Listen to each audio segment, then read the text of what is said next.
کومو کسان ته چې د بېنظیر روپۍ میلاویږي نو هغه کسان دا تپوس کوي چې موږ ته به د ماشومانو وظیفه د کل نه میلاویږي. په دې کې ځینې نوي کسان دي او ځینې زاړه کسان دي. کوم چې زاړه کسان دي هغو به مخکې روپۍ اخیستلې دې ځل لا ځینې داسې کسان دي چې هغو ته دا قسط میلاو نه شو نو هغه هم دا تپوس کوي چې موږ ته به دې ځل د ماشومانو د روپۍ میلاویږي که نه میلاویږي. او کوم چې نوي کسان دي نو هغه وایي چې موږ ته به ورسره که دا روپۍ میلاویږي راتلونکی قسط نو د دې سره موږ ته د ماشومانو دا وظیفه چې ده دا میلاویږي که نه میلاویږي. او داسې نور اهم معلومات دي هغه سره شیر کوم د هغې لپاره چې د ویډیو به پوره ګورئ یو لایک شیر کمنټ چې دی ویډیو له لازم ورکوئ. بل دا د ویډیو معلوماتي او د غریبانان دپاره نو تاسو دا ویډیو رالی دا مخکې شیر کوئ چې نورو کسان ته هم ورسي. او دا لایک شیر پرې دی په دې باندې څه روپۍ نه راځي نو دا د ویډیو چې دی دا لازم ورکوئ. نو کومو کسانو چې د بېنظیري کفالت پروګرام روپۍ راغستې دي اوس دا تېر شوی قسط د اکتوبر نومبر دسمبر دا روپۍ راغستې نو هغه کسانو ته به دې ځله د ماشومانو وظیفه چې دا به نه میلاویږي هغو ته به نه میلاویږي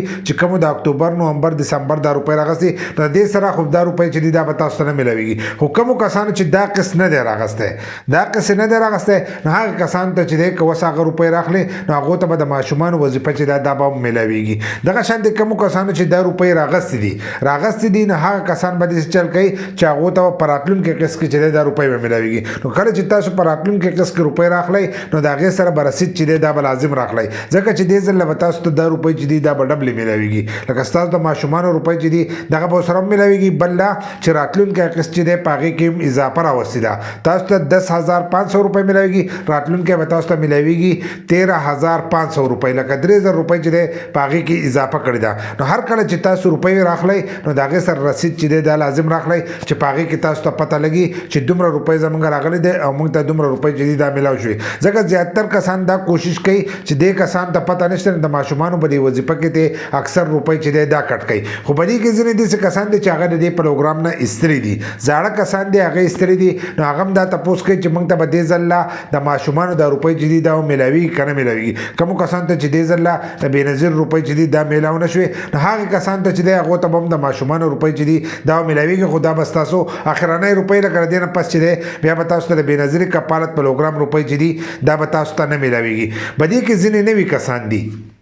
نوی کسان دی هغو رجسټریشن کړی دی او هغه د پروګرام دپاره اهل شوي دي. نو کم کسان چې د دې دپاره اهل دي نو هغې کسانو ته چې دی هغو ته به د ماشومانو وظیفه چې ده دا به نه میلاویږي ځکه دا وظیفه چې ده دا د تېر شوي جنورۍ میلاویږي او د ستمبر دا میاشت هغه چې دی دا هغه ډبل قسط چې دی هغه میلاویږي. بل دا د ماشومانو وظیفه چې ده په دې کې لږې ورځې تېرېږي ورځې پکې دا تېرېږي چې هغه هلته کې معلومات حاصلوي ځکه که ستاسو د ماشومانو 70% ځینې نه وي نو بیا ستاسو ماشومانو ته چې دی دا روپۍ نه میلاویږي یا سکول بدل کړی لکه اوس چې کم امتحانونه وشو او د هغې به اوس رزلټ راوځي نو ځینې ماشومان یې هغه سکول بدل کړي او دوی د خپلو ماشومانو هر سره چې دي هغه اپډیټ نه کړي نو دغه ماشومانو ته چې دی دا روپۍ به بیا په راتلونکي وخت کې چې دی دا به نه میلاویږي. نو خپل هر سره چې دي دا په ټایم سره اپډیټ کوئ.